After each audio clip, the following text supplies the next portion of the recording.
The Beach Street curve spur of the L went right by my window, probably 10 feet away. We would rap by all hours of the morning, noon, and night.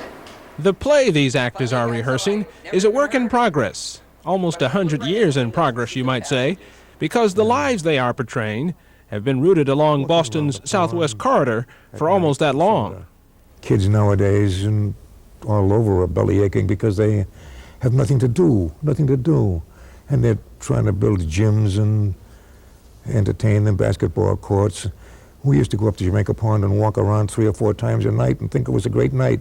82-year-old Henry Kevaney, a lifelong resident of Jamaica Plain, represents the southern edge of the diverse southwest corridor. At the other end is Chinatown. Even though we've been neighbors and people living in the same city, there's not that much understanding of where people come from.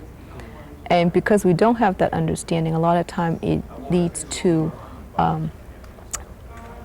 misunderstanding, that we find it more difficult to unite when we ought to. I left China when I was 2. I went to Hong Kong. My mother and my brother left Hong Kong when I was 5 and came to the United States.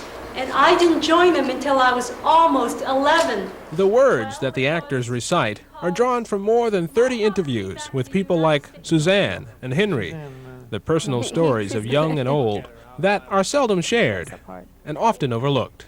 Usually when you involved in day-to-day things, you don't reflect back that much. It's only when somebody asks you those questions you reflect back. They said, gee, that was really important. That was really something we did. We all need that. On a Sunday afternoon, a group of us boys would get together and we'd go under the turnstiles of the MTA, which were built differently in those days. Even a fat man could go under the turnstiles. Why is it important to do this? To do this just to have the future generation know about what we went through, like we would have liked to have known what the others went through. But there was a lot of race business back in those days. We were the first black team that went over to South Boston to play. Everybody said, man, I wouldn't go over to South Boston. This presentation of oral histories, entitled Voices from the Corridor, is sponsored by the Massachusetts Bay Transportation Authority.